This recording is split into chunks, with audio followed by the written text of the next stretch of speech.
Hi, everybody. Maurice Velasquez here. Thankfully, this topic of how to be a great mentor as a manager, it has become a very popular topic recently, but unfortunately, very few know how to do it effectively. Many managers and supervisors feel that it's something novel and sounds good to do, but it's not really essential. But it is essential. It's very essential. So make sure that as you approach this topic, you don't pitch one against the other. I want to be a manager. No, I want to be a mentor. Those things don't go against each other. As a matter of fact, you want to look at them as being combined, two sides of the same coin, and they work very well together. The more you improve your mentoring skills, actually, the better supervisor you're going to become, and the faster you're going to develop your teams. In this class, we're going to dissect it and give you the strategies and the tools on how to do this effectively. So let's get started. What is a mentor? Why managers have a hard time being mentors? As a mentor, I can come talk to you and confide in you, but I'm not going to get in trouble because of what I told you. Whereas a manager tends to be that person that, no, you're going to get in trouble with me for, a lot easier, I guess you can say. How do we marry the two? Because it is the goal should be for managers to be mentors. A mentor is usually someone that's not managing over. You're trying to kind of marry the two and say a manager should be a mentor. And yet that sets up the difficulty. I have to hold you accountable. I have to require performance. You are, quote, going to get in trouble, per se, a little faster than a mentoring. A mentor is more focused on caring for you and helping you and guiding you along, and someone that is there to assist you, not necessarily to hold you accountable, put requirements on you, quote, get in trouble. What do you think it is that managers aren't doing that keeps them from being good mentors? Let me put it that way. I think managers can sometimes come across as unapproachable just because they're a person of authority over you. So you may not always want to go to your manager with something that you might be able to tell a mentor. However, I will say by us having like weekly meetings with our staff, it makes them more comfortable. So they get an opportunity to talk. We get an opportunity to talk to them. And I think it gives them the open floor to kind of say anything that they have to say. So I think that has kind of helped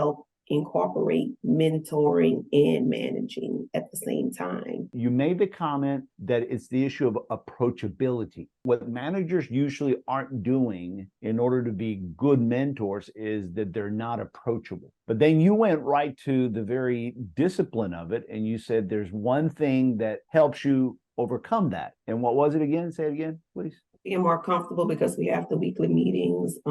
They feel like they can confide in you more because you get a more I feel like I've become more personable with my staff because I talk to them every week one-on-one. So I think they get comfortable and they're more prone to open up to you. Yeah, I would say, y'all, look, essence of mentoring is an ongoing conversation. It's an open, ongoing conversation where we talk about the issues, and it's a give and take. It's a give and take, and it is primarily one of supporting you. It's one of one party supporting the other and the other party educating the other. It's two individuals. One of them is supporting the other, and the other one is educating the other one. Now, who do you think is the manager, and who do you think is the mentee? Which role do you think the manager plays? The one that's supporting or the one educating? Both.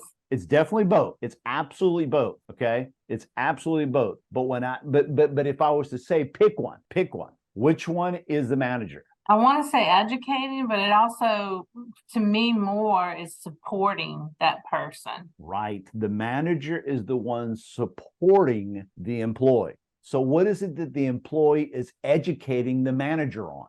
Their weaknesses. Okay. What else? What else? Keep going. What else? Their weaknesses. What else? What makes them feel motivated? Yep, absolutely. The internal stuff, right? The thing of what.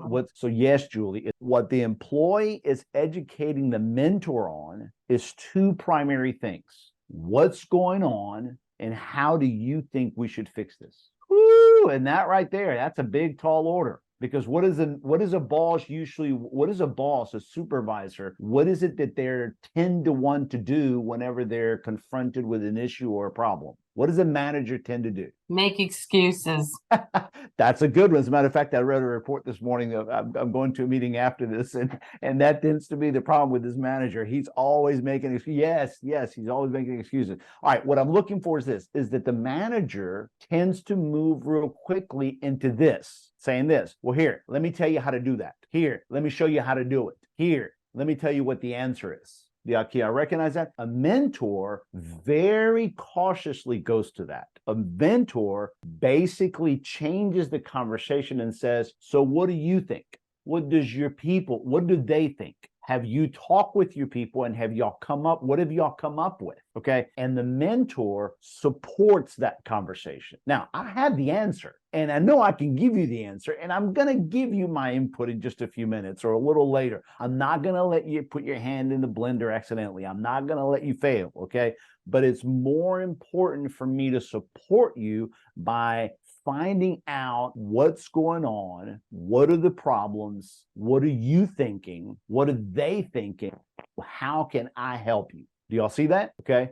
So a mentor should always come into the conversations wanting to be educated. Tell me what's going on, Natasha, what's going on in your office? All right, but I'm going to press it a little further. Okay. Anthony, what are the clients saying? What are our guests saying? What are our members saying? What are you hearing? Educate me. Educate me. I don't know.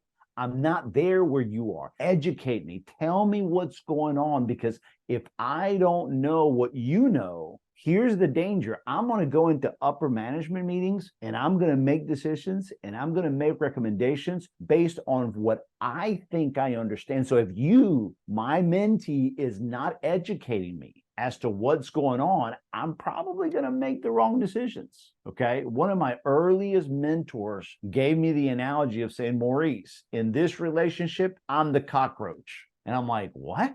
He said, Maurice, in this relationship between you and I'm the cockroach.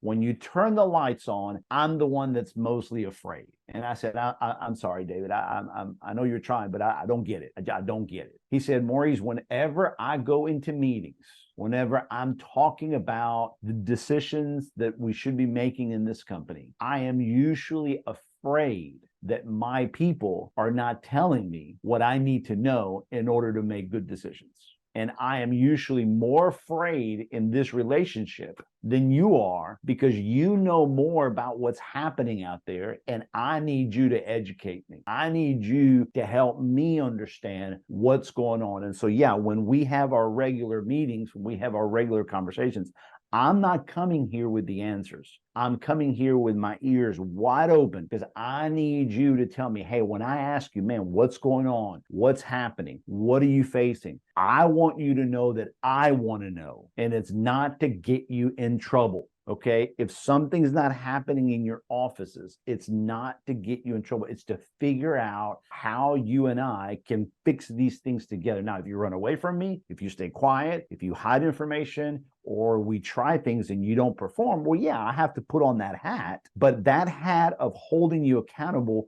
will be minimal to the relationship I want to have with you, where we work on stuff together.